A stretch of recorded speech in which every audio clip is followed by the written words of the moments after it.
legend is reborn, but... Hey, welcome back. Now, more than 2 decades ago, G.Loomis set the standard of tactic-specific bass rods for the industry with his GRX lineup. And last year, 2024, the GRX series got an upgrade. A brand new generation of GRX rods were rolled out. So in today's video, we're going to do a quick review of the 2024 GRX rods. And about 20 years ago, in 2005, the GRX Jig and Worm series came out. Now, arguably, the most popular model in that lineup was the BCR803 GRX.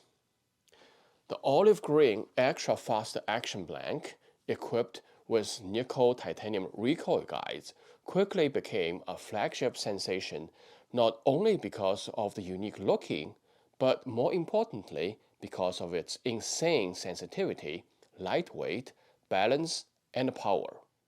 And when Taco Tour reviewed it, I read the article and made up my mind that one day I will fish with my own GRX BCR803. This later became part of my impetus to study GRE and finally came to the United States 2 years later. And within a month of my arrival, I took $350 out of my scholarship, gave it to bass pro shops, and got my first GRX BCR803. I've been fishing the first gen GRX BCR803 for the last 18 years. It's so special for me, but also for the industry as a benchmark, as a jig and worm rod. Now, but frankly, after heavily fishing it for 18 years, I'm getting more and more nervous for its wear and tear.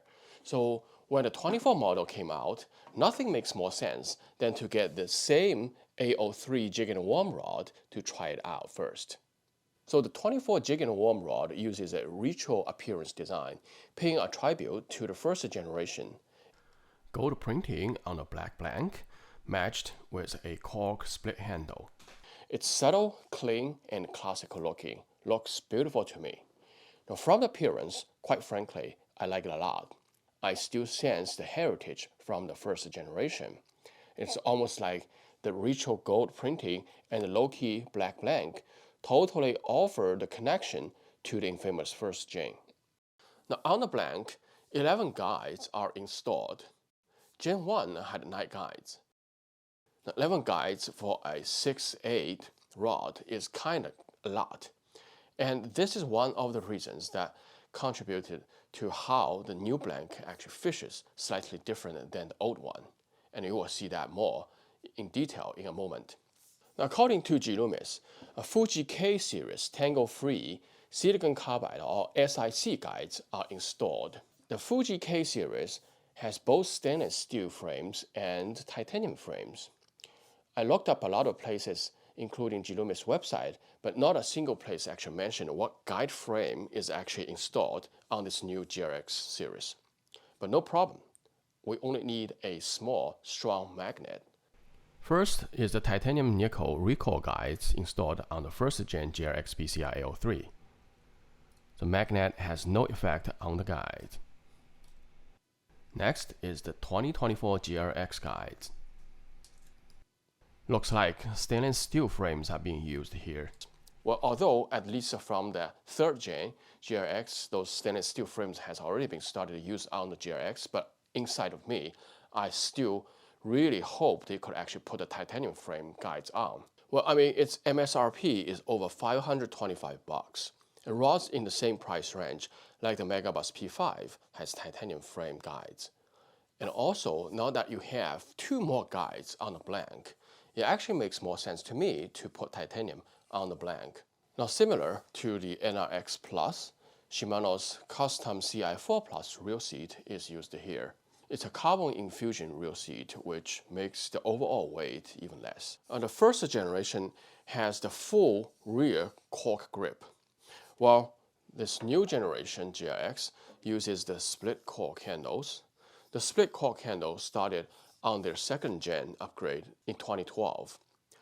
Now, the 2024 MBR model still uses a full grip. The real grip length and the trigger location on the new 803 are pretty much the same as the first gen, and the foregrip on the 24 model is much shorter and it has been moved more toward the butt. Since the trigger location are pretty much the same, the two rods pretty much have the same working length. The working length is slightly different from overall rod length, and you can check out the details in the link above. The new GLX does come equipped with hook hanger. This design reminds me of that on the Phoenix rods. Now, it is fit for both open hook and rigs like Texas rigs, but I wish they could have moved the location to the rear handle, where they're placing the hook hanger now is kind of close to the printings and likely to cause scratches more easily. The tip diameter of the 24 GLX is 1.7 millimeters. The tip of the first gen GLX BCR803 is 2.0 millimeters. The blank diameter for the new GLX is 11.5 millimeters, right above the foregrip. And the first gen BCR803 measures almost 12 millimeters. So overall, the 24 GLX is slightly thinner in the overall diameter than the first gen. And the 24 model weighs in at 96 grams, and the first gen weighs 126 grams. And the balance point is more important. Without the reel, the first generation balances about half an inch closer to the trigger than the new GLX. Now with the 20 titanium, the first gen balances right here. With the same reel, the 24 rod balances right here, very close to each other. Now let's take a look at the bending curve of the blank using the rod holder and overlay that we used in the action and power video. Now going forward, I will be showing you the bending curve comparisons in all my future rod reviews. And this is how the 24 GLX 803 JWR bends as the load increases. The action is extra fast since the most bended part is roughly between the second and the fourth guide, about 15 to 85 over the entire blank length. Now let's overlay its bending curve under the same load of up to 1 ounce. The two essentially overlays right on top of each other. When load increased, the two started to show differences. The 24 model of the 803 bends more than the first gen BCR803. Now, this is partly due to the increased number of guides on the 24 model and also slight difference in the actual blank. In real-world fishing, I use it for, well, jig and worm, just like the label says. So far, I have used it to fish tube jigs as low as 1/8 ounce in the Susquehanna River for smallmouth, all the way to throwing homemade jigs up to ½ ounce in 40 degrees local lakes. Now, casting-wise, when handling a 1/4 to 5/8 ounce jigs or Texas rigs, the rod is right in the sweet spot. But for those 1/8 ounce tube jigs, it actually casted extremely well too. Now, I did not feel it was underloaded. Recall the bending curve of the 24 versus the Gen 1, that extra bending upon the same load, I believe, played a key role in providing adequate amount of tip load for light baits. Now, the first gen definitely felt a little bit too stiff for those 1/8 ounce and does not really load very well. So the casting can be difficult. But the 24 803 loads and casts normally with the 1/8 ounce tube jigs on the overhead and sidearm castings, although the rating actually states it starts from the 3/16 ounce. Now for sensitivity, I fished homemade jigs through woods and weeds in 40-degree water, and zero problem for detecting the bites when they are sluggish. And also, most importantly, I have no problem distinguishing fish bite from other noises on my first trip out with it. Now, I've fished a lot of super sensitive rods like the NRX and X Plus, Megabass P5X Bites, Clado. I wouldn't say this rod are actually among the very top sensitive rods, but sometimes these super sensitive rods will have those signal noise problems. That is, when you first have the rod in hand, it could take you a little bit to get used to or get a hand of telling an actual fish bite apart from hard weeds or rocks or woods, because some of those hypersensitive rods amplify the signal almost too much. So when your jig head was bumping into the stems of like poundweed or those hardweed, it actually felt just like those fish thump you are very used to. Now the 24 GLX definitely do not have that kind of a problem. Now I had no problem telling a fish bite, even a light bite in 40 degrees water, apart from weeds and woods, and literally on the first bite ever on the rod. Now I'd say it feels very similar to Gen 1. Maybe that is also why I was able to get used to it pretty quickly. Gen 1 was a super sensitive rod to start with already, but the 24 is just a hair better. For presentation, the combination of extra faster action and the medium power gives the rod a superb crisp and clean feeling when working the jig through the cover.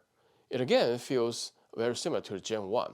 Now if you want to jig off the weed, a quick pop of the wrist, and the jig rips clean off the weed.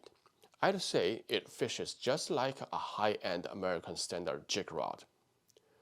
For the actual power, well, my first 12 fish on this rod was caught from this elevation drop on the Susquehanna River, pulling 2 to 2.5 pound smallies against the current, right where it was gushing through that opening. This is indeed a test for the backbone. Now I'm happy to report that it handled them very well. I was also able to pull largemouths out of downed timber with ease. Now, because of the extra bending we saw on the bending curve, I also feel more comfortable to use a thinner line on the 24 model, as thin as 10-pound test, although the rating says it starts from a 12-pound test. The Gen 1 was not able to handle 10-pound test JDM fluorocarbon line. Or I have to be very, very careful when setting a hook. If I do a snap set, the 10-pound test will just break. It happened to me many, many times on the first gen. But with this 24 model, I had no problem throwing jigs on those 10-pound test JDM fluorocarbon lines. Now, I have so far caught about 50 fish or so since October when I got it, and in the next 2 months before all the water got frozen. So let this be a first impression short-term review. So far, I've been very satisfactory about the rod's performance. Now, I am confident that my Gen 1 BCR803 GLX can now enjoy its retirement. Actually, I like the 24 GLX lineup so much that I got another one from the same series, and this is a MBR902C. Now, I use it to throw some 3/16-ounce finesse jig, and its performance and sensitivity was equally impressive as the A03. But my main purpose for this rod is to dedicate it to spy baits and swim baits, and so far it has turned out to be exactly what I have been waiting for. I will do a follow-up review on this one once the 2025 Northern Smallie season unfolds. Now the million-dollar question, is it worth the bucks? Now, if you only look at the MSRP, it is kind of insane. The price has gone up for about like 60%. The good news is you can always find some good deal somewhere. Now, without discount, it is worthy perhaps mostly for the die-hard Loomis fans. But with a good discount, I'd say it is worth the buck. Now, I think G.Loomis nailed it in this update, and the GLX 803, the infamous function-packed USDM beauty, is reborn. So let me know if you have more questions about the new GLX rods in the comment. And with that, type like